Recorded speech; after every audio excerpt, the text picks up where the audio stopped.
Live from Brooklyn, New York for Busy Sessions. This is Stay Busy with Armon Sadler.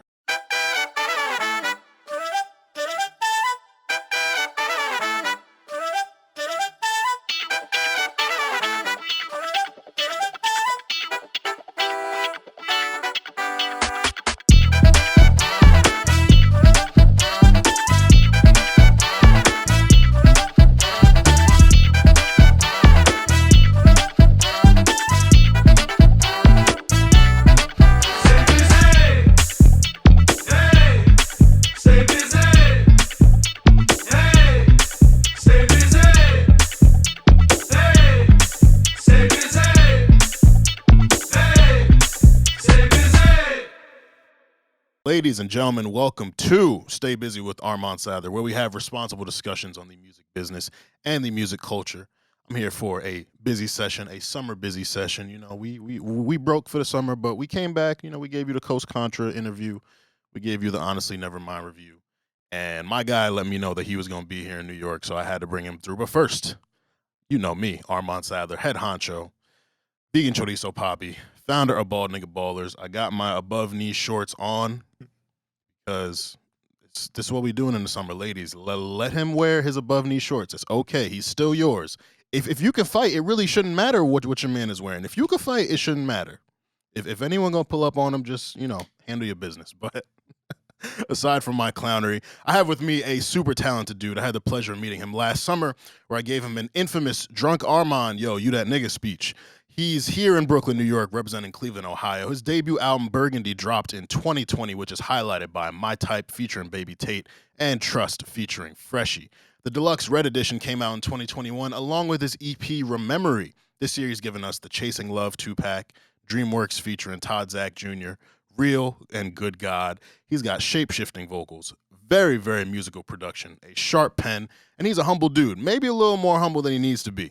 Ladies and gentlemen, joining us in the busy verse, I got my guy, Will Cherry here. How you feeling, brother?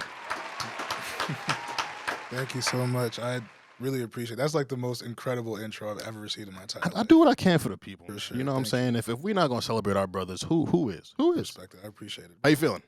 I feel incredible. I'm thankful that you guys, let me come up here. I'm just grateful. Yeah. How you enjoying New York? It's the second time here. It's awesome, man. It's just like the most beautiful city. We were in Edgewater yesterday. Yeah. And like we saw the whole skyline and the water's just like, wow, this is just gorgeous. It's gorgeous. It's crazy you're staying in Jersey. I feel like people when they come to the city, they stay in the city, Yeah. but staying in Jersey is a good move. There's a lot of different stuff to do out in Jersey too. Some good restaurants in Edgewater. Have you been? Is this just a vacation, or have you been like working with people, linking up for music stuff? It's more of a vacation. I wanted to celebrate with my girl. Get her getting her master's. Yeah. I want to just get a break. We've been working super hard with the music. We just did another show. Mhm. So just been, just wanted to take a moment, get into a nice environment. Yeah, man. Like I said in the intro, you've had a very, very active last 2 years. I remember I connected with you.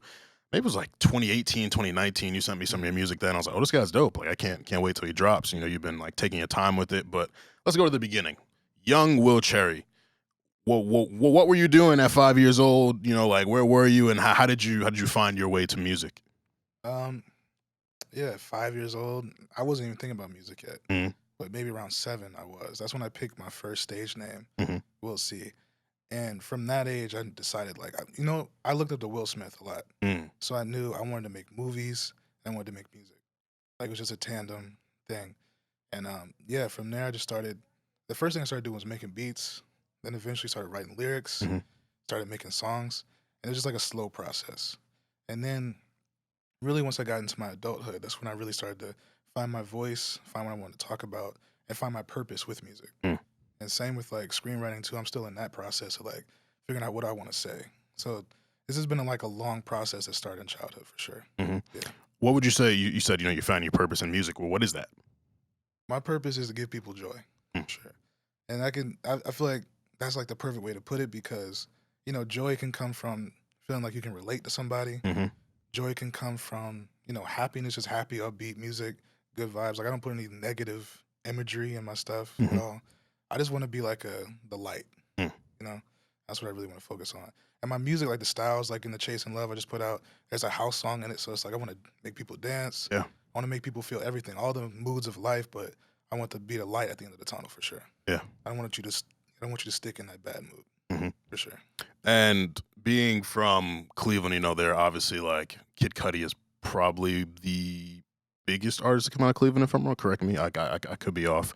Do you draw any influence from him or from any like local Cleveland artists?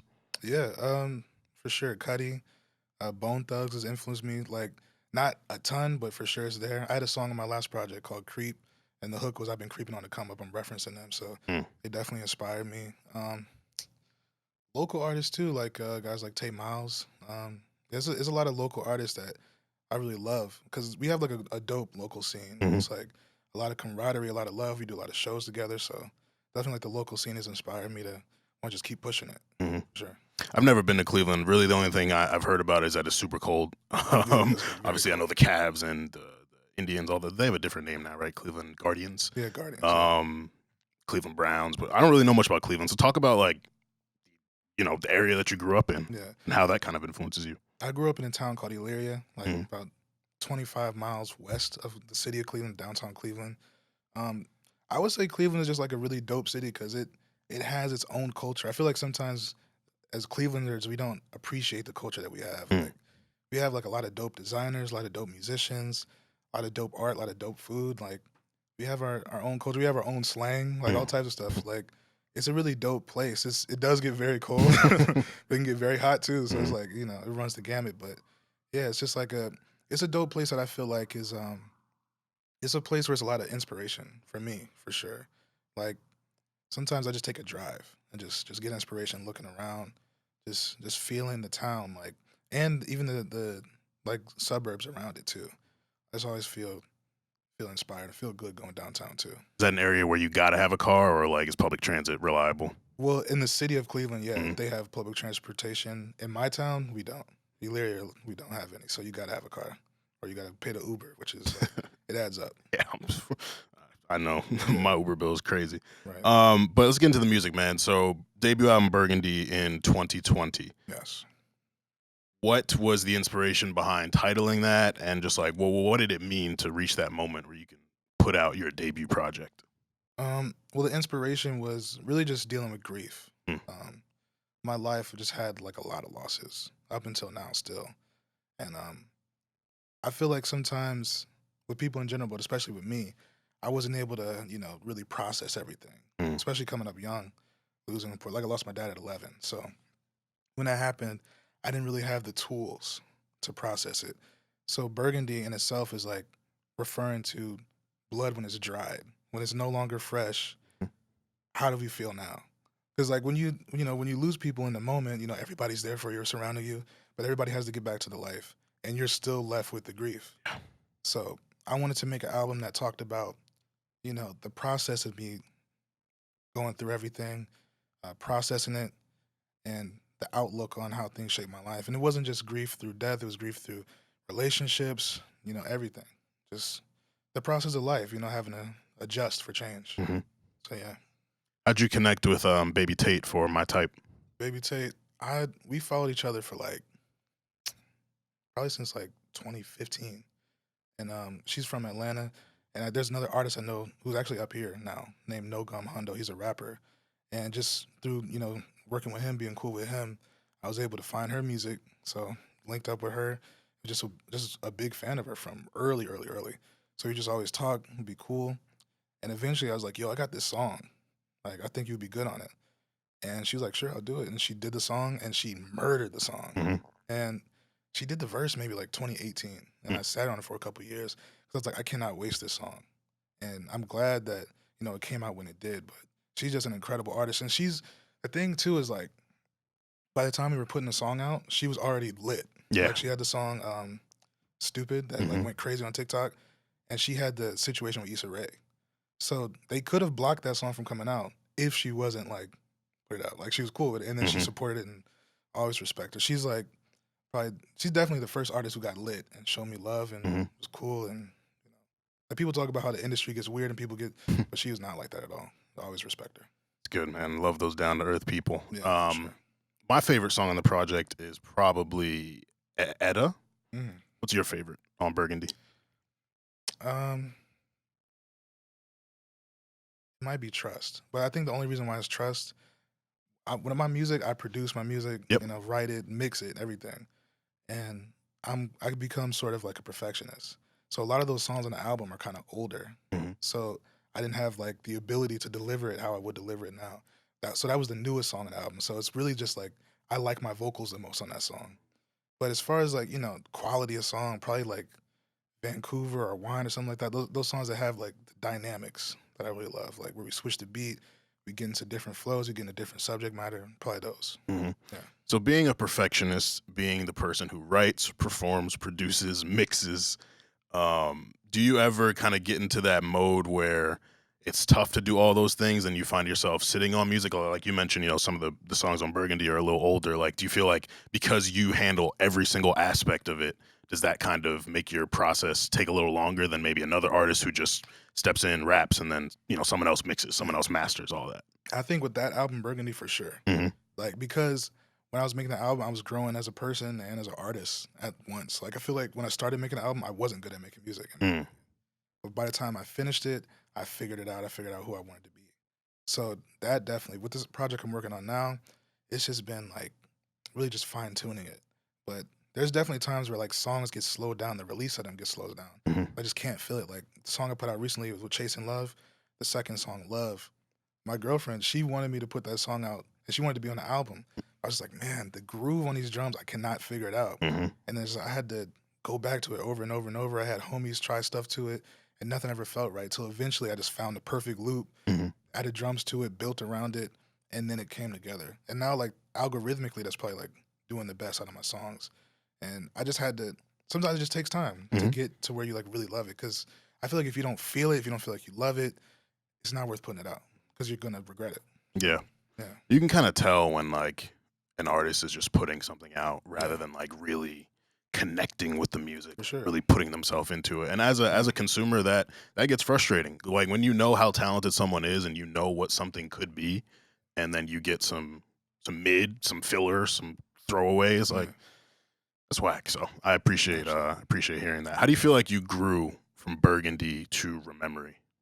From Burgundy Remembering, um, I grew with maybe my understanding of the depth of my music, Mhm. of like where I could really take it. I feel like Rememory has definitely more lyrical content as we get like towards that last song.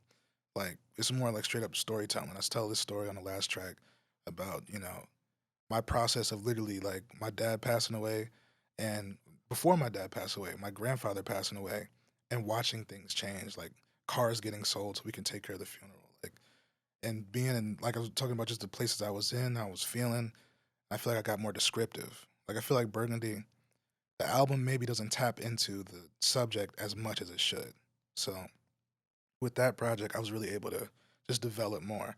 Even with production too, like and mixing, I just feel like the sound of that EP is just much more dynamic. Mhm. Burgundy, and I think Burgundy is dynamic, but I think it's just a step up. Like, there's a song called Magic on there. To me, is like Great the song. coldest songs. Yeah. Even with the new project coming, I still Magic is just like, how did I make this?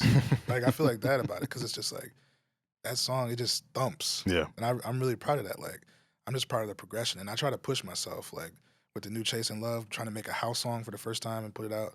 Like I want to push myself with the new album that's coming out. Like it's gonna be stuff you've never heard from me, and that's what I really care about is just pushing it because I'll always be proud of progression. Mhm. Speak of pushing yourself and trying to do different things and being dynamic. I've for the last like year, uh, or for as long as I've been listening to you, I've tried to figure out how to describe you as an artist, Mm, and those are the words that come to mind: dynamic, like versatile stuff. Like I couldn't put a genre on you because thank yeah, you rap, but you do different things with the vocals, and you got house tracks and stuff like that. So like, how would you describe yourself as an artist? I'm gonna just you. let the man do it himself. Yeah, I mean, well, thank you first off, Hmm. and to me, it is kind of difficult to describe me. I feel like at the core, I'm a rapper for sure, Hmm. but I'm not like a singer, but I manipulate things, I make it work, and I try to add like runs and different stuff like that. I had to look at Nick when I said that. But yeah, I try to just add like elements that you wouldn't expect from a rapper. Yeah. I try to like push myself Hmm. and go as hard as I can. But like I would say like if Kanye West was my age now, Hmm. No, I'm not gonna say that. Sounds crazy. Actually, I'm not gonna say that. But Hey man, I love Kanye West. I feel like if he was in this generation in my age, he would maybe be trying to do the same stuff. Like if there was somebody like Kanye West for him to listen to growing up, I'll put it like that.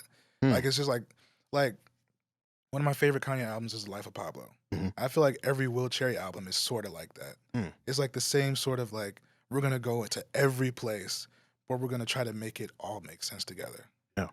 So I would say like that. Like if you like that album, if you like Tyler, like Elements of Tyler, you'll like my music. If you like Travis, you'll definitely like my music. He's inspired me for sure. Like you're gonna like, if you like even K Tronada Sango, like if you like, upbeat house vibes, like you like my music too. It's like it runs the gamut. But me as an artist, it's just all of that, inspired by all of that, but trying to make it cohesive. I'm glad you brought up Sango. I'm curious how that connection got made. Cause Sango is him. Like he's Bro, Sango he's nice. fire. Bro, So- he's the coldest. Like it's really two people. My manager, Marvel, Big Gator Boss Man, he's like really close with him. Mhm. So he's been showing my music for the longest. And also my guy Todd. He's an R&B singer. He lives out here. Todd Zach, yeah. Yeah, Todd Zach Jr. He's really dope. So I was working with Todd on stuff, and it was over some Sango beats, just showing it to him. So Todd really brought the beats to me just to work and write and stuff like that. And then I gave it to Marvel, like, yo, you should send this to Sango, like, see what he thinks about it. And he sent it to him, and then from there, he was able to, like, bond things, start working. Then we get Ice, my new song. Yeah. Yeah. Perfect segue. You performed Ice and talking about the new project coming. Well, when can people expect to hear the new project? And will DreamWorks Chasing and Love be on the project? No, those tracks won't, but Ice is like the first, offering from it. Mhm. As far as the album, I'm still trying to figure it out, but it's really it's like 95% done. It's really like one verse Mhm. that I really want like to get a woman, a black woman to sing a verse on it. I have some like a placeholder, but I really want that for that song. So once I get that, I'll probably be ready. Like I'm trying to come out maybe August, September with the album. Yeah. And how do you feel like from Burgundy to Memory to this project? I don't know if you want to share the title. It's fine. You don't have to. Well, what do you feel like people are going to get from this project that they maybe haven't gotten from you so far? Yeah, well, I haven't said I'll give you exclusive, if that matters. The name of the project is called Ultraviolet. Okay. So it's like burgundy to ultraviolet, like color theme. Mm. But musically, I think it's just an even bigger step up. Like I could play you guys some stuff. Like it's like more house stuff, more dance stuff, but it's also, modern rap stuff. It's also bars there. It's also like pure R&B, like just respect to the genre, not even trying to manipulate it, not trying to put some trap drums over it, but like just honestly going for it. So it's Mhm. like it's all of that, and it's all my version of it, Yeah. and I think that's what makes it like unique. And so yeah, it's just like it's 10 songs again. It's just I'm super super super proud of like the sound of the music for sure. I feel like it's something that doesn't exist. That for sure. You talked about screenwriting a bit earlier, and I really love, people who like multi hyphenate creatives. Yeah. Like, you could just be an artist, but using your skills to do something else as well. How did you happen upon screenwriting, and like, what do you feel like screenwriting offers to your music, and maybe your music offers to your screenwriting? Yeah, I feel like when I would have classes like language arts and like reading, and we looked into books and stuff like that, it always interested me to have like, the introduction of the issue, the conflict, the resolution, Mhm. the climax, all those different elements. So like with writing scripts and stuff like that and trying to make movies and looking at it from that perspective, it's such a structured thing that it makes me apply that to the music. So like in my album, like we towards the end of the album, like there's a conflict, there's a climax, there's a resolution, like it's all of that, and then we end it. Like I would say even more than Burgundy, even though this album is not as focused on a concept, Mhm. there's like a clear, basically you could see me develop from track 1 to track 10 as a person. I start with this idea, and then by track 10, I become somebody else. Like, and I really love that, just the linear structure that you get from screenwriting, and I try to apply that to my music. I want it to feel like when you listen to the album, like we're on a journey. It's not just a bunch of songs thrown together. For sure, that definitely influenced that. Love that. Lastly, I ask all artists this: if you had to give someone a playlist called Will Cherry Essentials, 5 tracks, what songs would you put on there? To someone who's never heard you before, you want to introduce them to Will Cherry. Yeah. What 5 songs would you tell them to listen to? Um, I would say Magic, Will Cherry, Magic, Love, LUV, that song. Death Proof, that's my first single I ever put out. The My Type remix. I remixed and put a different beat on it. I like that beat way more, so I just say that. Fifth song, I'll say Ice. All right, cool. Well, brother, thank you so much for coming through, man. Thank you. Really appreciate you. Really looking forward to the project. By the time y'all hear this, Ice will be available to stream, so make sure you hit all your DSPs, stream Ice, tell a friend to stream Ice. It is aptly named because the song is cold. Thank you. But yeah, we back, we here, Will Cherry here, Busy Sessions. Subscribe, hit that YouTube button. It's right here. Press subscribe. Send a link to your crush, your ex. Maybe use that to get back in the good graces. It's summertime. Feel me? You got to spin the block. It works. It works. This is Armon Sadler, Will Cherry, Busy Sessions. Stay busy. Baby girl, how you feeling? I've been out in the world, staying busy, taking time, getting right if you miss me. I've been out in the world, staying busy. Mondays 9 a.m. Party with the gang. Every week, tell a friend. Busy over everything. Busy boys, gotta call now. Ain't you heard? Got the vibes. We put you on. Got the slides. I'm the size. Running down. No, we hold it down. Baby girl, how you feeling? I've been out in the world, staying busy, taking time, getting right if you miss me. I've been out in the world, staying busy.